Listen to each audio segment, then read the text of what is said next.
राजधानी भोपाल की बड़ी खबर के साथ, जहां पर शाम तक घोषित हो सकती है बीजेपी की कार्यकारिणी। सभी के समन्वय से बनाई गई है कार्यकारिणी में नए पुराने चेहरों का समन्वय होगा। शाम तक हाईकमान, बता दें, सभी के समन्वय से बनाई गई है कार्यकारिणी और इसके साथ ही नए पुराने चेहरे इसमें शामिल होंगे।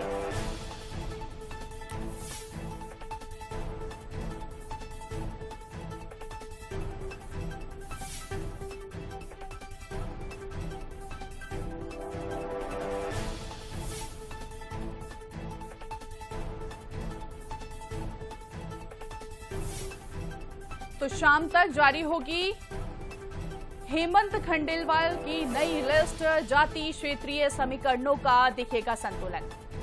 चलिए, ज्यादा बातचीत करेंगे और शरद जी का रुख करेंगे। अधिक जानकारी के साथ फोन लाइन पर जुड़ गए हैं। सर, नई लिस्ट यहां पर जारी होगी, शाम तक जारी होगी हेमंत खंडेलवाल की नई लिस्ट, जिसमें जाति क्षेत्रीय समीकरणों का कहीं ना कहीं संतुलन दिखता हुआ नजर आएगा।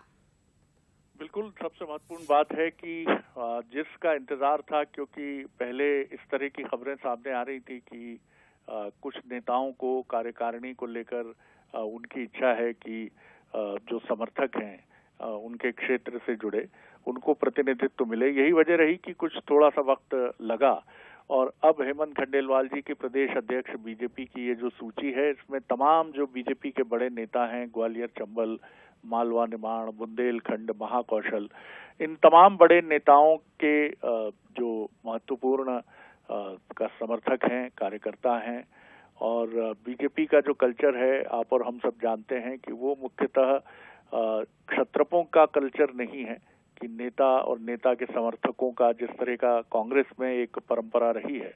लेकिन फिर भी ये बहुत जरूरी होता है राजनीति में कि आप दिग्गज नेताओं के समर्थकों का एक समन्वय रखें, अन्यथा उनके मन में कहीं कोई बात रह जाती है और वो लॉन्ग रन में एक आगे जाकर चुनाव के समय कहीं ना कहीं पार्टी की संभावनाओं पर असर भी डालती है। तो सभी के समन्वय से, सभी की सहमति से ये कार्यकारिणी सामने आ रही है। आज देर शाम तक ये सूची सबके सामने होगी और महत्वपूर्ण बात है कि 50% से ज्यादा नए चेहरे इस कार्यकारिणी में हमें देखने को मिलेंगे। यानी एक तरह से एक हेमंत खंडेलवाल जी का जिस तरह का एक जेस्चर हमने देखा कि उन्होंने कहा कि बड़े नेताओं के परिवार से व्यक्ति पद पर ना हो, और इसको लेकर उन्होंने बहुत एक साफ और स्पष्ट अपनी शैली और अपनी बात सामने रखी है। तो कुल मिलाकर काफी दिलचस्प होगा ये देखना कि 50% नए चेहरों में कौन कौन पदाधिकारी शामिल हो सकते हैं। तो चलिए, जिस घड़ी का इंतजार था वो घड़ी अब आ गई है और दीपावली का तोहफा बीजेपी के नेताओं और कार्यकर्ताओं के लिए आज देर शाम भाई दूज के मौके पर सबके सामने होगा। बिल्कुल शरद जी, कहीं ना कहीं जिस घड़ी का इंतजार था वो घड़ी आ गई है। अब देखना होगा कि आखिर इस तोहफे में क्या कुछ सामने निकल के आता है। और ज्यादा बातचीत करेंगे, मनोज जी भी हमारे साथ जुड़े हुए हैं फोन लाइन पर। जी मनोज जी, सभी के समन्वय से ये नई कार्यकारिणी बनाई गई है, शाम तक ये जारी हो सकती है। नए पुराने चेहरे कहीं ना कहीं इस लिस्ट में नजर आ सकते हैं। फिलहाल अपडेट।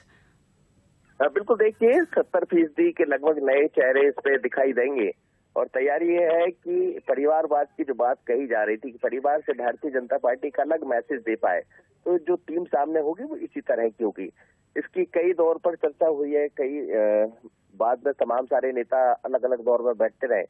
3 दिन पहले भी तमाम सारे नेता बैठे थे और फिर ये तय कर दिया गया था कि अब बहुत जल्द कार्यकारिणी घोषित की जाएगी। तो आज वही कार्यकारिणी देर शाम तक दिखाई देगी, जिसमें कुछ नए चेहरे होंगे। सीनियरों को मौका होगा, लेकिन जो खासकर सांसद है, विधायक है, जो पदों पर है, उन सबको कहीं और एडजस्ट किया जाएगा। अभी हमने देखा जैसे कई दर्शन चौधरी है जो अभी किसान मोर्चा के अध्यक्ष है, लेकिन अब वो सांसद हो गए हैं, तो उनको कहीं और एडजस्ट किया जाएगा। माया नारोलिया है जो महिला मोर्चा की अध्यक्षा है, उनको कहीं और किया जाएगा। भगवान दास सबनानी है। आप देखिए, बड़ा परिवर्तन के साथ एक नई टीम के साथ, यानी हेमंत खंडेलवाल की जो नई टीम होगी वो ऊर्जावान भी होगी और कुछ हद तक उसमें कुछ ऐसे लोग भी दिखाई देंगे जो जिनके पास अच्छा खासा अनुभव भी रहा। चलिए, ठीक है, बहुत बहुत शुक्रिया मनोज जी हमसे बातचीत करने के लिए। तो देखिए, अब देखना होगा क्या कुछ इस पर सामने आता है आगे।